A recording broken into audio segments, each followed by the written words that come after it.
Tonight on Nova, a chess match with the highest of stakes. This man is the world champion. His opponent, a computer. A game of enormous mathematical possibilities, chess has always been a test of human intellect. The idea of the game is still the same: to destroy your opponent ego, your opponent mentality. Even if it's a computer mentality, it doesn't matter. Who will be the ultimate champion when man squares off against machine in the chip versus the chess master?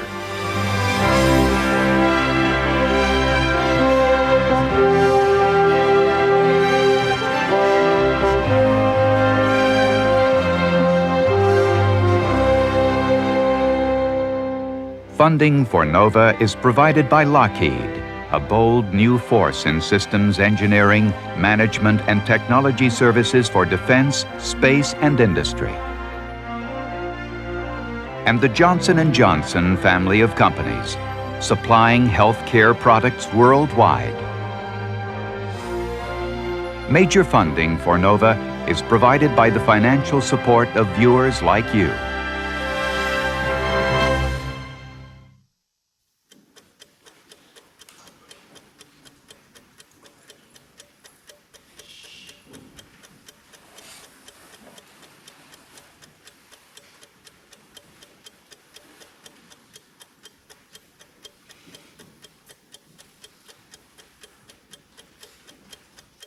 Even if you don't understand how to move chess pieces, what you have here is the phenomenon of how we define ourselves in relationship to the machine. The machine has a name, Deep Thought. It's the computer world champion of chess. Across the board is Garry Kasparov, the human champion. Maybe the best chess player who's ever lived. I mean, the idea of this match is much wider than chess itself. It's man versus the computer. And right now, watching this enormous development of the computers, I mean, people probably have this fear. It's very deep still, but it's a fear. Who knows? Probably in the future, computer will replace us. I mean, will control our life. And chess is probably the only kind of activity, human activity, when we can compare our ability and computers. This has never happened before, not at this level of the game. A game that's come to represent the complexity and intelligence of the human mind, the ability to think. In this arena, man has been unchallenged until now. It is nice to think that no matter what these wonderful computers can do, they can't beat me at my game, by George. And that's gone. Or rather, it's rapidly coming to a close. We never thought that a computer would play at grandmaster level. And here's one already doing it. Chess may be only a game, but not for the grandmaster or for the scientist. But I think the whole notion of man versus machine, it goes really to the heart of human instinct, because we invented the machine. It's our creation. And in some sense, to have this machine be better than us, I mean, this is almost a foreboding of a lot of the things that have happened in science fiction stories that we put off as being mere fantasy. But unfortunately or fortunately, depends on your point of view, these days may not be that far away. On this day, a game of chess has stirred new possibilities and old feelings. These same emotions have been aroused whenever one talks about computers thinking. And that, in turn, has seemed to me to have something to do with the fact that many human beings seem to get their feeling of dignity, worth, self-respect out of some notion that the human species is different from everything else, from some idea of uniqueness. And of course, then if you take away some kind of uniqueness, that's very upsetting. And I guess there were some guys who were very upset when Galileo said, or Copernicus, you aren't right in the center of things. In the moments before their match, the adversaries are at the center of a brave new world of chess and the microchip. Like fighters before a title bout, they're pressed for clues to the outcome and meaning of their confrontation. I think you're right, but one has to be a good tactician and very patient. No, That's true. That's why I said that if computer is much more powerful, it's a 1 billion. Do you feel bad that what you may be doing is like taking away the human creative, soul? I don't think it's taking away the human creative soul. In a sense, we are creating something that's human, try to duplicate the human's behavior. Well, in some sense. You're not trying to create a super, thing that's unhuman, that's better than humans. Can you do that? We're trying to build something that's better than all human in a specific domain. Now, what does that do? Unclear. But doesn't that necessarily have broader implications? No, it's not necessary at all. Because you have to win the chess game. If you can win, 70% or 75 or 60. I thought it was very... What's the reason? Yes. Kasparov sweating a little. He's talking about representing the human race. Well, we prefer to think of Kasparov as a willing participant in the experiment trying to measure the human limitation in chess intelligence. Okay, we're ready to start. Could we have quiet, please? The experiment is being conducted at the New York Academy of Art, an unlikely laboratory for what became a media event. I'd like to introduce the protagonists. First of all, from Carnegie Mellon University, where they created this. They're now at IBM, incidentally. I'd like to introduce the men and the brains behind Deep Thought. Murray Campbell and Fengshang Xu. Hey, can you describe what it was like the day you played Kasparov, what the atmosphere was like in that room? Hostile. Hostile. It seemed like almost all the people there were rooting for Kasparov, except for maybe a few people in computer science who were rooting for the computer. Well, I was at Carnegie Mellon, where the actual computer was located at the time, and we had a small room set aside for spectators. So we assumed they'd all be, people who are familiar with Deep Thought and who would root for Deep Thought. But even there, almost no one was rooting for Deep Thought. Almost everyone was hostile.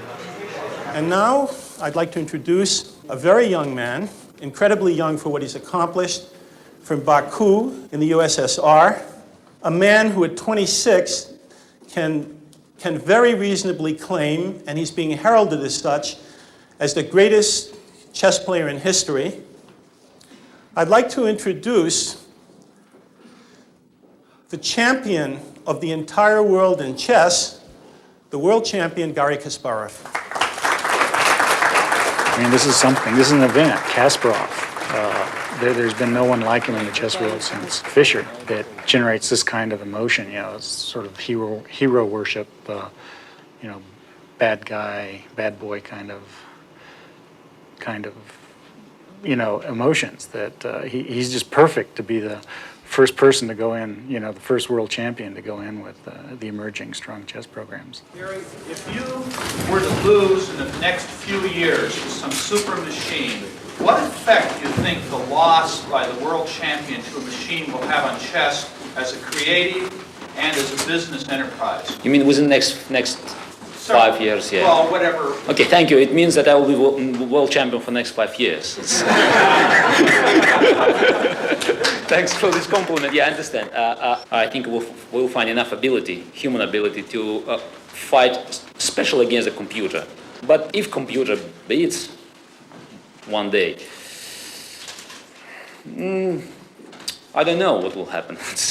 I don't think that chess will be stopped, but it will be very unpleasant not only for the chess players, but for the human race itself, because it means that you can provide better mind than the human one.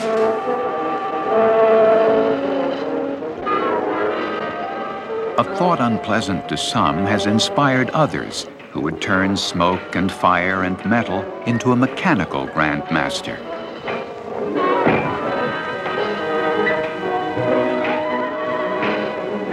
This French film, The Chess Player, told the story of an 18th century Hungarian nobleman who claimed to have done just that 100 years before Frankenstein's monster. The idea has always attracted a crowd, as it did at the royal courts of Europe whenever the Turk came to play. Then as now, the claim that a machine could think for itself had to be proven to a skeptical audience.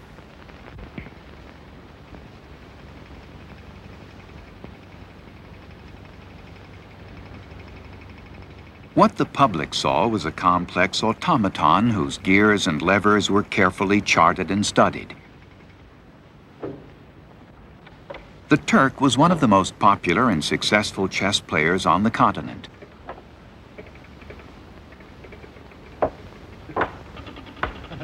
King smiled, so did the inventor, but not Napoleon, who it said was beaten in 19 moves.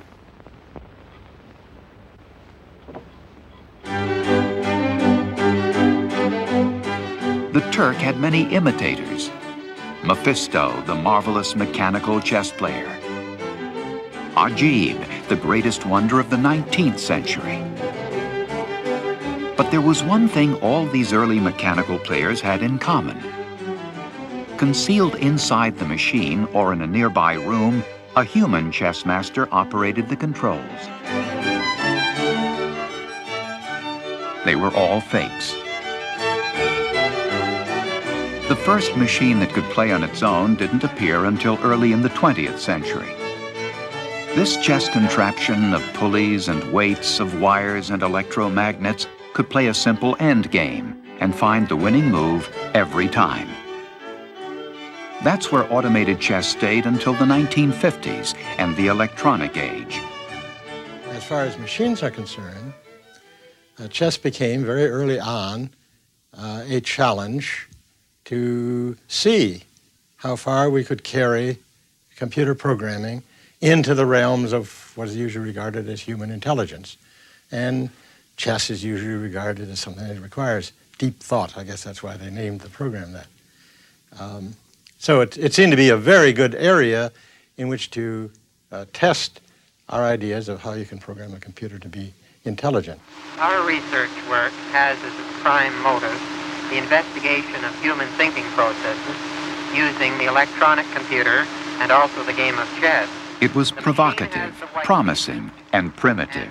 In 1959, the idea was to create an artificial intelligence, a machine that thinks the way a human thinks. The machine is now being given the instructions to prepare its next move. It is in its thinking processes now, which last for approximately 6 seconds. 3,000 individual calculations have been done. The machine indicates its move by means of the console light, which indicated that it has moved the pawn 1 square forward. One square led to another, and another. For computer scientists, it was an intriguing challenge, since chess depends on a well-defined set of rules, and a finite, if immense, range of possibilities. It was programmable.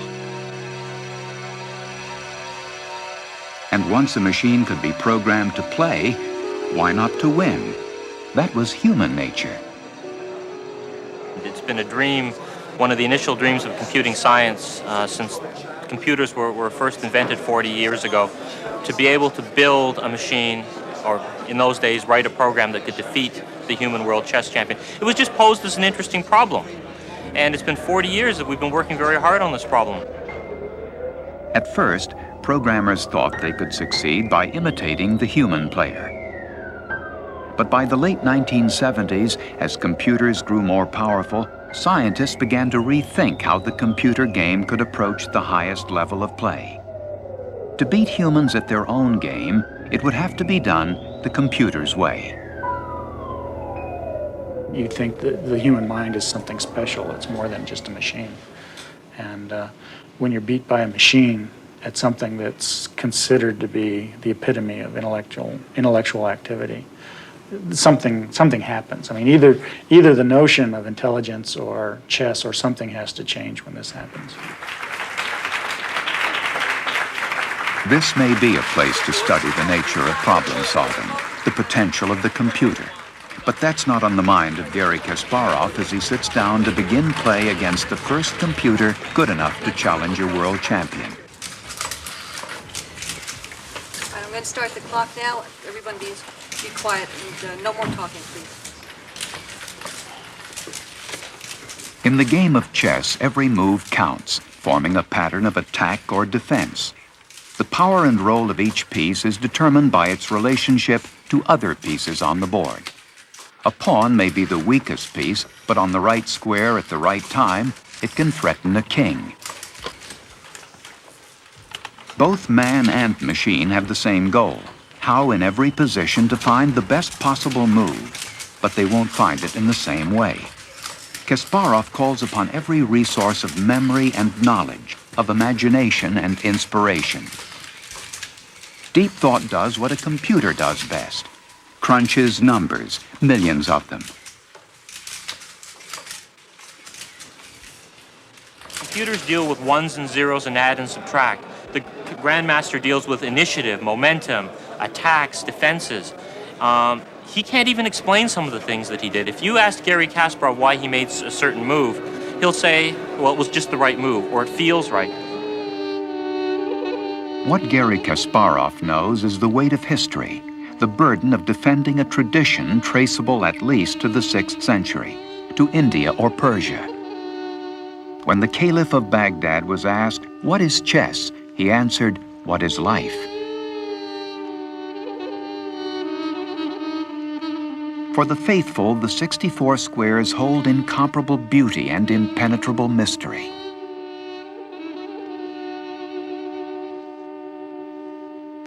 A game whose possibilities haven't been exhausted yet. A puzzle that may never be solved, not entirely. The origins of chess are linked to games of war, to intricate maneuvers, a game of cunning and courage, played by warriors of the mind. This fight between these two egos, two intellects, it's the essence of chess, you know. It's an essential point of our struggle. And that's why I think that chess is a very violent sport, because having the match, let's say Kasparov-Karpov, you are trying to destroy the ego of your opponent, and it's two very strong wills.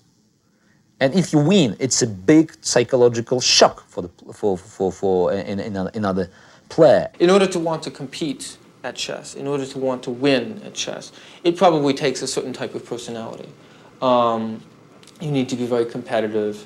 You need to have a very large ego, really a strong desire to beat someone in some sense. A lot of ego, a lot of resolve, a lot of determination, a lot of arrogance. Then we get down to talent. That's the last part. And if you ain't got the talent, you ain't gonna make it. And you gotta wanna win. I have to destroy it. I have to, that I'm human, I have to remember that this is I have a special strategy how to show the computer's consequences and how to avoid the unpleasant positions for me. And it gives me more confidence playing against computer than if I play versus a strong player. But the idea of the game is still the same, to destroy your opponent ego, your opponent mentality. Even if it's a computer mentality, it doesn't matter. To outwit a computer's mentality, Kasparov has prepared for Deep Thought as he would any other opponent, by carefully studying 50 of its previous games. Playing the white pieces, Deep Thought moved first. Kasparov chose a Sicilian defense named for an Italian priest who first recorded the move in the year 1617. After 10 moves and an exchange of minor pieces, the game is fairly even. It's about ready to play. Ooh, it's coming up, and that gives it a score. It thinks it's got almost half a pawn advantage at this point. It thinks white has a very strong position in this particular configuration. White has a very strong, dominating position in the center, and Deep Thought likes that sort of position. The game's mathematical limit is vast. For the machine, speed is essential. The faster the computer, the more positions it can examine. It's looking at close to 700,000 chess positions every second as it's calculating this. And by the time we're done in maybe a minute, that's 50 million chess positions. Chess may be both art and science, but in the computer chess game, it's also engineering. Carnegie Mellon University, birthplace of deep thought, is a pioneer in the quest to build a chess machine better than any human.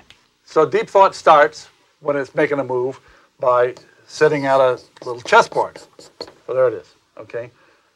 And the game of chess is played by making moves from this. So this is the way the actual game of chess is played, is by making moves from this, which move to a new chessboard, at which point, let's use another color, at which point the opponent, so we'll put human in red and this in blue, okay? The human opponent makes a move, and that's the way the actual game would go. Deep thought makes a move, human makes a move, deep thought makes a move, okay? If you're sitting here trying to make a move, then the question is that the right way to go? There are other things that you can do, okay? So in fact, you might look at this or this or this. At the chessboard, it's not a matter of luck. There's no roll of the dice. To begin the game, there are 20 possible moves. After one move by each side, the number of possible board positions increases to 400. After 3 moves, to more than 20,000.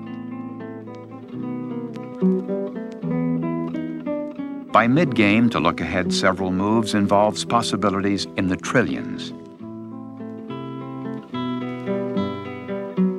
To find the best move, deep thought must look at every possibility that time allows, at a game tree whose branches extend in every direction the game can take. There's no way in which any computer, present or prospective, could play out all the branches of the game tree. You can get various numbers to estimate how big that is. I used to say 10 to the 120th, but that's probably too big. It's probably only like 10 to the 50th. Well, that's a number that's order of magnitude the number of molecules in the universe. And so the problem sitting here, if, I don't know, that's the human, I guess. I don't know what deep thought is. Deep thought looks like this. It's got squares or something like that, okay? So if this is deep thought, not the human here, it's got to consider all the different ways the game might go. Someplace out here, so let's take it here, someplace out here, a good thing happens. Deep thought, from deep thought's point of view. Deep thought, in fact, takes a rook. It takes something, takes a piece of material off the board. And that's the case, then that's a big plus for it. But if that's the case, then the human is certainly going to see that, right? So the human certainly isn't going to go do that move. Human's going to go and take this move, for which, in fact, we may go way out here some more before good or bad things happen. The computer determines which moves are good or bad by its evaluation function, which assigns a numerical value to each piece on every square of the chessboard. Well, deep thought is partly number crunching, but partly more generally symbol crunching, because it's looking at actual chess positions stored in the computer. But the symbols there don't represent the numbers from 1 to 10. The symbols there represent queens and pawns and rooks and so on in a certain geometrical relation. We know how to program a computer memory so it'll keep that geometric information around. Sort of like like your mind's eye, like a mental image. And what it does is to say, well, if I made this move and the board was changed in this way, what would it look like then? The number crunching is all at the end of this process when it finds a position and wants to evaluate it. Then it says, oh, I've got 2 rooks and a bishop and a knight, that's worth 16 points, and so on. And I've got this center control and so forth, and that's worth so much, so it kind of adds it up. So here you are, sitting back here at the beginning, where none of these moves have been made, okay? And your problem is to go out and search, which is why we always search out, and when you find things, to realize what the opponent would do and therefore what you ought to do, in order to find out that in the long run, this one didn't work and that one doesn't work, but this is in fact the best one that you can see in terms of how far out you can look, okay? And so that's what's called the search of, this is called the game tree. Doesn't look much like a tree, but if you turned it this way and drew it up like this, then it would look like a bush growing up. It's called the game tree, and this is called the search of the game tree, deciding whether there's a plus or you lose a rook out there, or the position is simply bad for you, you're all cramped in one corner. That's called the evaluation function, and that's how these things play chess. Well, I can start the program, and what it does is it searches down to a depth of 4. That means it looks ahead 2 moves for white and 2 moves for black, and comes up with a value. In this case, it thinks the value is 4. That means it's slightly better for white, and it wants to play the move e4. Then it comes back and does the whole thing again, except doing it one move deeper. So it searches ahead 3 moves for white, 2 moves for black. So that's 5, what we call ply. And in that case, it changes its move, and it plays a different move, knight to c3. And then we continue this process. It's called iterative deepening. You go deeper, step by step. Now it's going 6, 7, 8, and then it'll reach this maximum depth that it's set. We can call that the horizon. And then at that point, it's going to evaluate the position. The whole search through all these possibilities, the goal is to find the line of play that leads to the best position, the position with the highest value for the player that's on the move. The prototype for Deep Thought sits on the floor of an engineering lab. It was built for a few $1,000s from scraps by a graduate student who didn't play chess. This is Deep Thought. What are we looking at? You're looking at what's normally called printed circuit board. And there are 2 processes on this. Each process can process about 500,000 chess positions per second. And combined together, depending on the software, it'll examine between 700 to 800,000 positions per second. And the core to both processors is a so-called chess move generator. Here's blows up micro photographs of the chips. And you can have nice 8x8 patterns. And this is essentially a silicon chessboard. Here's what it physically looks like of the chips. On this one, each one is a chips. And each one of them is a chess move generator. A silicon chessboard packed neatly into 2 microprocessors generating close to 1 million positions a second. That's the hardware which allows Deep Thought to search out all possibilities up to 5 moves ahead, and which in the eyes of a human champion can produce unexpected results. Deep Thought has failed to perform a special maneuver to protect its king, called castling. Either Deep Thought has found something Kasparov doesn't see, or it has made a mistake. Either way, the computer is carried forward by the power of its massive search, playing this subtle and cerebral game by what's called brute force. The core of Deep Thought is its brute force search, and that's how it generates all its ideas, quote ideas, its moves. And so without that, Deep Thought would not play very well at all, without a brute force, a very large brute force search. Brute force. The red light indicates the depth of the search. A special program called Singular Extension helps Deep Thought identify and look deeper into especially promising moves, something it must do to be competitive. To demonstrate singular extension, Deep Thought comes up with a memorable move from a 1938 game between world champions, the Russian Botvinnik and the Cuban Capablanca. It took Botvinnik examining this one position 30 minutes to find the winning move. Deep Thought finds it in 10.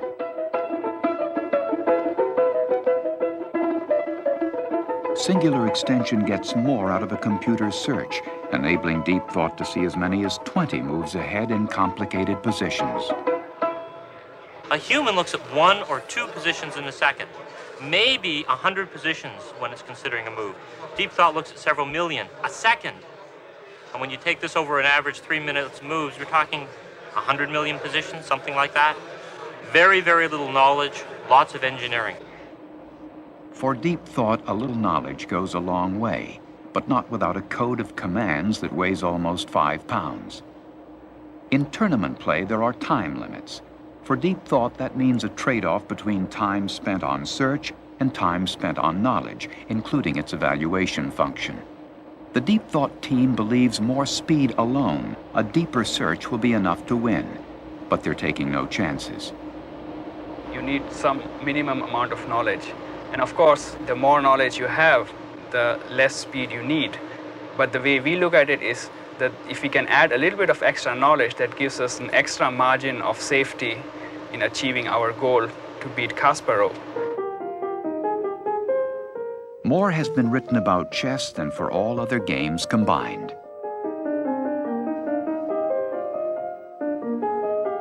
What Kasparov brings to the chessboard includes 1,000 years of recorded history and wisdom, of which Deep Thought knows very little. The computer game is speed and search, not knowledge, but it needs to know some things that only a grandmaster can teach it. One thing that Deep Thought is lacking is hundreds of years of chess experience, and that kind of experience is necessary for Deep Thought to perform on, the top level. And can you provide a computer with that kind of experience? yes, and this is particularly what I'm doing, trying to provide Deep Thought with that kind of experience. Deep Thought doesn't think for itself or learn from its mistakes. To fine-tune its performance, the computer is given classic chess problems. If it fails to solve them, its program is re-examined with the help of one of America's best players, Max DeLugie. Have you played Deep Thought? Oh yes, many times. What was the outcome? How have you done? I don't know. I guess Murray keeps the tally. Max tries provocative things to try and discover more weakness in the program, so he doesn't necessarily always play what he thinks is the best move. He will play a less good move in order to test out some idea. There are certain limitations for Deep Thought now, and it's going to be a question of whether brute force will, beat out pure intellect. That question has aroused enough curiosity to bring Anatoly Karpov to IBM on a rainy holiday weekend. The world champion for 10 years, no one has won more chess tournaments than Karpov. And no one like Karpov has ever come to IBM, not to play chess. King f6, king c3, king e7, king b2. Yeah, g7 should be. G7 should be, yes. G7. And then we don't need to play this. Karpov had been surprised, stunned, by an earlier game he'd played against Deep Thought, which he was almost forced to draw. King c4. The latest line is looking at is king c4. No, but just wait, don't make mess with the variations. Today isn't a rematch, but a chance to compare his chess thinking with the computer's calculations. Knight take, g7. The computer is considering every conceivable possibility. But I don't have to pretend that I'm seeing everything in the position. I make no such pretensions. In fact, I discard 99% of all possible variations. But what I'm seeing almost as instantly as Deep Thought is calculating and reassessing thousands of variations is the soul, the heart of the position, and I'm right there. How humans play chess hasn't changed in 500 years. Deep Thought is driven by electrical impulses that produce a brute force search. Soviet grandmasters like Lerner and Tal, known as the magician from Riga, respond to more inexplicable urges: instinct, intuition, ingenuity. A computer doesn't know this side of the game, or the hero worship it can inspire.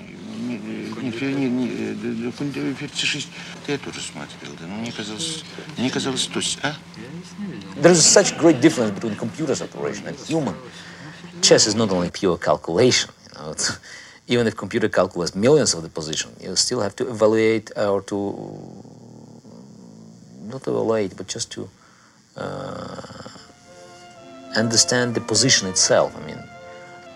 Common sense. That's our advantage. I want just to be the man who will save our pride, human pride.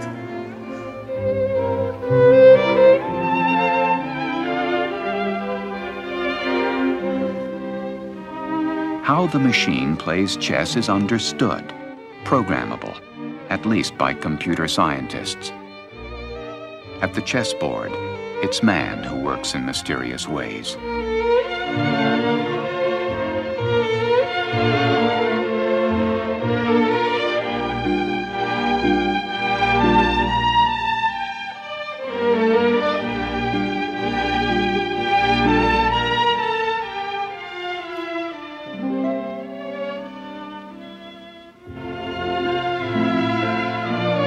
For the human player, chess is a game of nerves as well as knowledge, of psychological gambits, a test of wills and competitive spirit.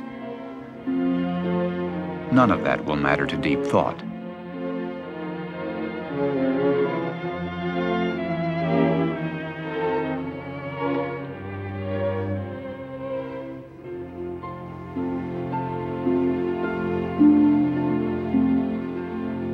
My own feeling is that we're going to finally shake the idea that everything has to be done in man's image. We're going to find out that man, as marvelous as he is, evolved to meet a set of needs, and that there are all sorts of other needs which man has himself created, which machines probably deal with much better than man can do himself. And I think this is going to be an example of that. In a chess game, humans can suffer lapses of concentration or memory and commit blunders. Computers have bugs. A bug had delayed Deep Thought's castling maneuver, costing it time and wasted moves. In pieces, the game was still about even, but the initiative had shifted to Kasparov. Deep Thought's strength is tactical, short range, the ability to analyze a specific position. Its weakness is long-range planning, strategy, the very heart of the human game. No one knows this better than Robert Byrne, a grandmaster and regular sparring partner for Deep Thought. In a series of games, Byrne has tested the machine's capabilities, strategy, and tactics. I'm bringing things around to the queen side. I want to attack. I mean, is Deep Thought at this point doing things that a human opponent would not be doing? Well, yes, Deep Thought has been having trouble forming a plan. And a human would try something, even if incorrect, would try to become more active. In the beginning, DT can play second-rate strategy, which it did here, misplaced some pieces. But once the pieces are on the squares where DT puts them, it slowly integrates them given time. So it makes use of the situation in which it finds itself.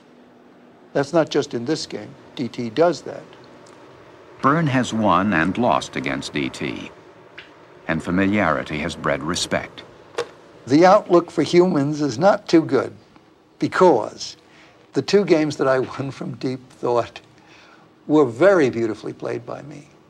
Now, if that's the only way, you see the point. If that's the only way Deep Thought can be beaten, is by doing a virtual tour de force, then in the long run, unless you can think of some other way to beat it, it's going to come out ahead, because you can't turn these out every day. The first game that I won from Deep Thought contained the best combination I've played in at least 10 years. But Byrne plays on, drawn to the challenge, analyzing, even marveling at the computer's game. You see, there's a pin on that rook, but not after this there isn't. You see, the rook is defended now by two pieces. My rook is attacked. So, and I was thinking of doing this because my game is now very bad. I was thinking of, and probably should have, just given up the exchange here. You can't make a mistake. You can't lose your concentration. If you're doing it pretty well, 40 moves, you must find the best 41st move. Because that's the greatest advantage of the computer, is stability. Computer doesn't lose hope. Computer doesn't care about, previous mistake.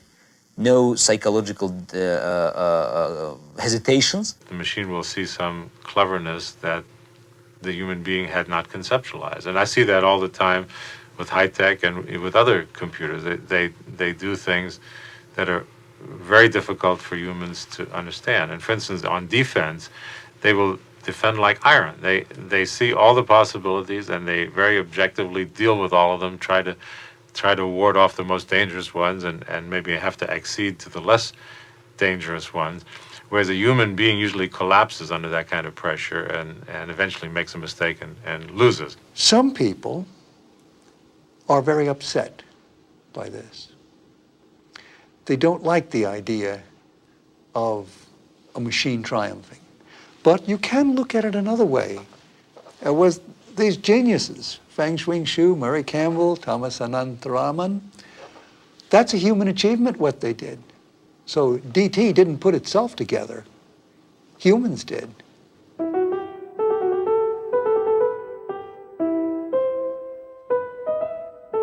There are men behind the machine. Here at IBM, the team that created Deep Thought as graduate students have proven that whether or not a computer can think, it can in this field compete.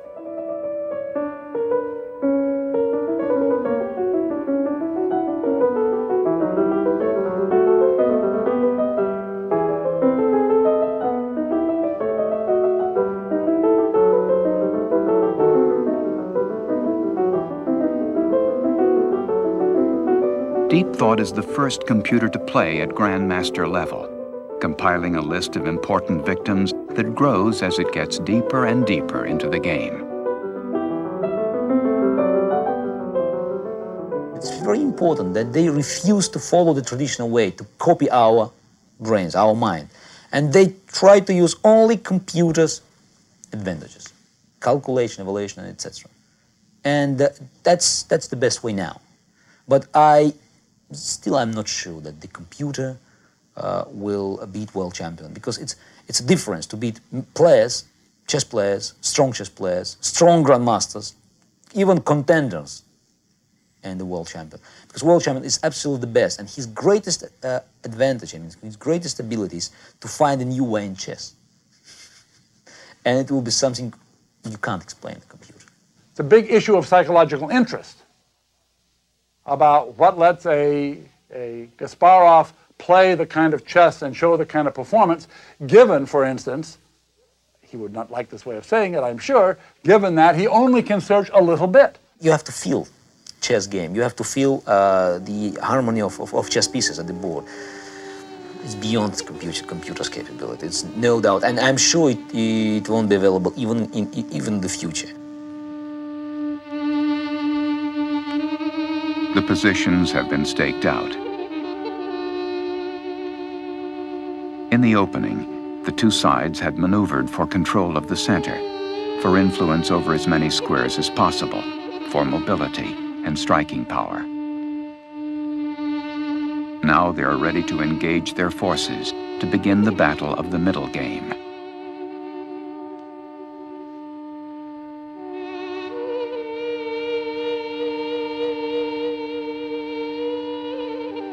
Deep Thought has been forced into a defensive position, but defense is what the machine plays best. It's Kasparov who will launch the attack.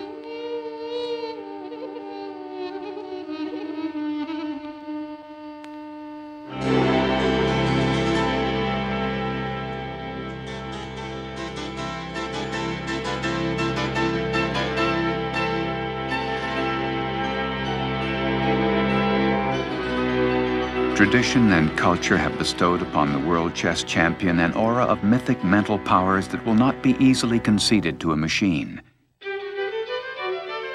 Not by Garry Kasparov.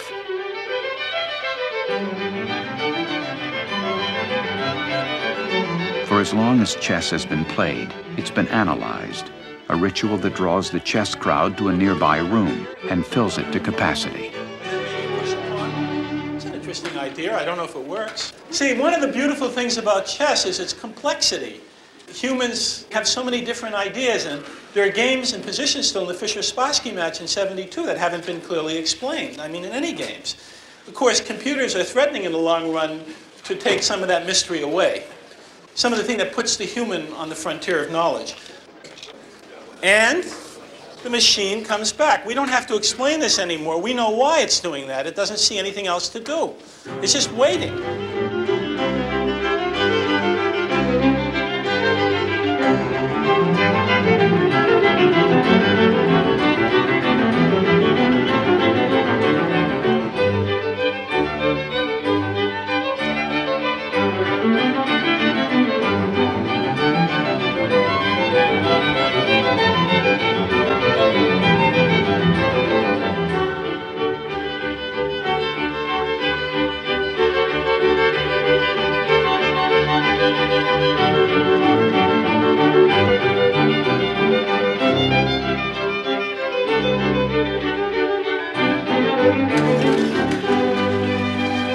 rook took at d1.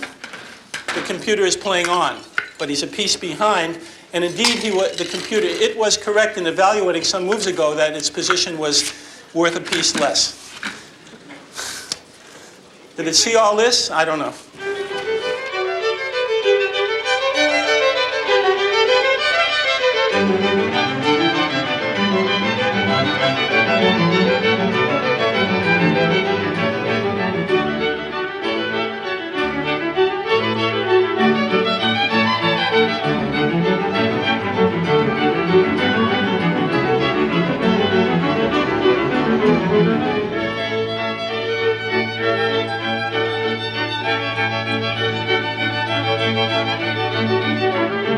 By this point in the game, Kasparov's assault has caused Deep Thought to mark time, looking in vain for a counterattack.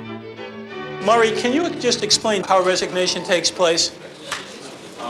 Say, I give up. We discussed before the game when the evaluation function got below a certain level, we would resign, and it hasn't gotten below that level yet. What is that level? But it was 700 points, which was, a pawn is 128 points, so that's about 4 pawns.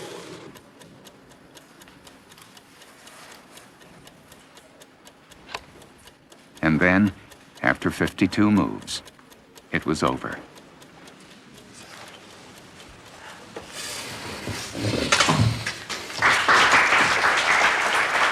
Rook to e2 by Garry Kasparov, and in this position, the computer admits defeat.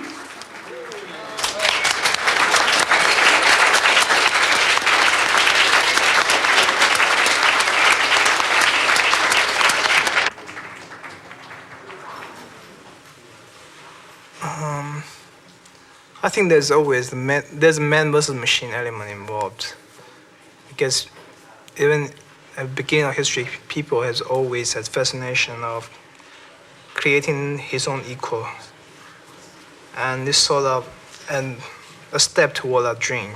Of course, it's a failed step, but it's interesting anyway.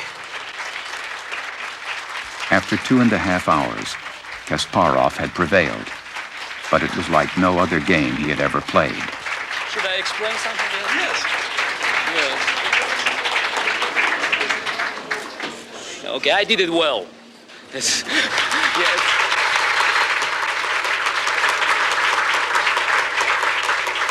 Before the first game, I was a little bit worried because playing versus human being, I have my opponent opposite me, and it's kind of energy goes between us. But today there's no human being and there was no energy, it's kind of black hole.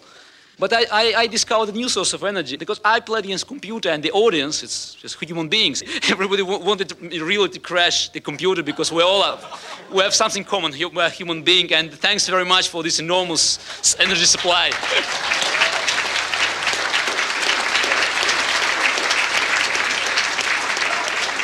You know, people felt vindicated today, it seemed to me. We, humanity, had a common triumph. The computer people, of course, are always saying that, you know, that their triumph is a triumph for humanity as well, and that isn't this, you know, this is one more reflection of all the things that we, you know, are capable of and what we can create.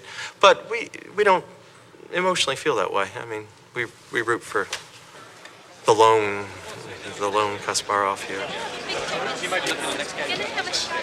For many, the unthinkable had been avoided. For others, what lay ahead was the inevitable.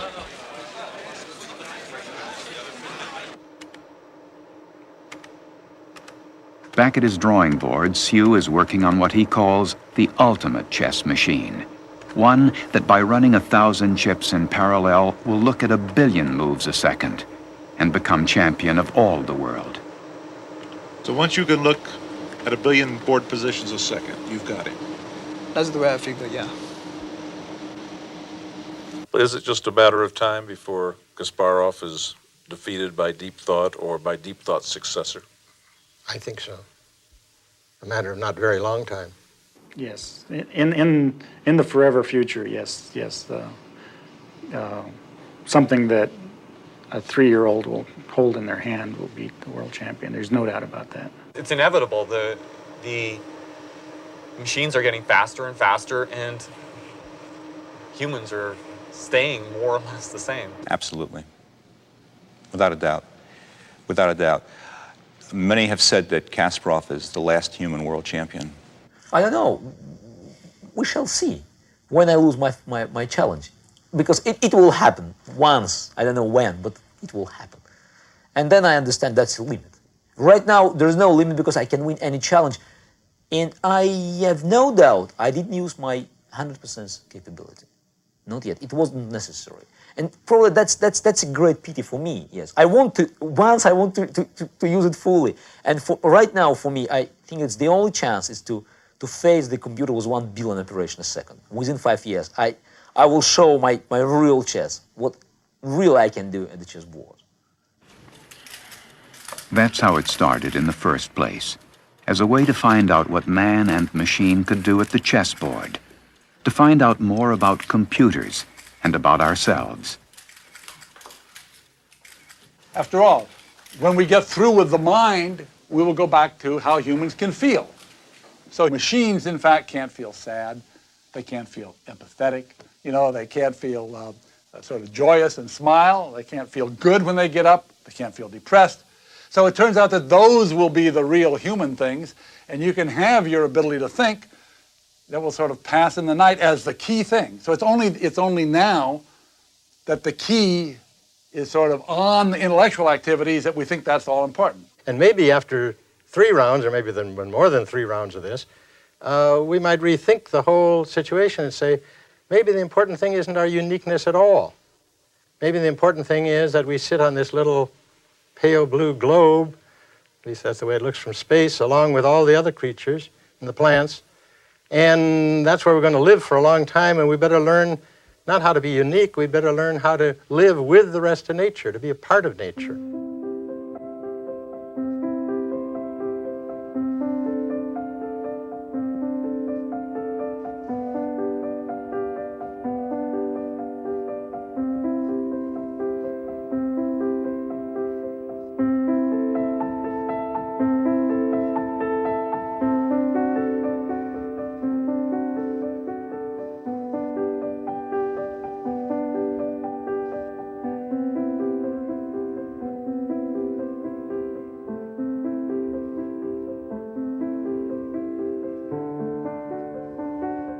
At the dawn of the computer age, the first game of chess was played to test the limits of the machine.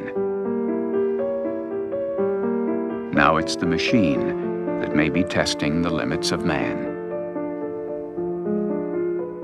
We human beings don't really understand ourselves. So I put a very high priority on getting a deeper understanding of human beings, including our thought processes. And I see the computers as having helped us and helping us toward that goal. So I don't think it's important whether computers can beat people or people can beat computers in chess anymore than I think it's important whether racehorses can beat marathon runners or marathon runners can beat racehorses. That isn't what human race is all about. But I do think that it's terribly important that we get a deeper understanding of ourselves. And if computers can help us do it, which I think they can, obviously, then we ought to be using them to do it. We have some perspective in the future, not only computers. We can find something, we can create something new beyond the computer's ability, computer's imagination, let's say. And that the human being is able to resist this artificial mind very successfully. I mean, how will you feel if someday you do lose to a computer? Single game or the match?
Funding for NOVA is provided by the Johnson & Johnson family of companies, supplying healthcare products worldwide. And Lockheed, a bold new force in systems engineering, management, and technology services for defense, space, and industry. Major funding for NOVA is provided by the financial support of viewers like you. For a transcript of this program, send $5 to this address or call 212-227-READ.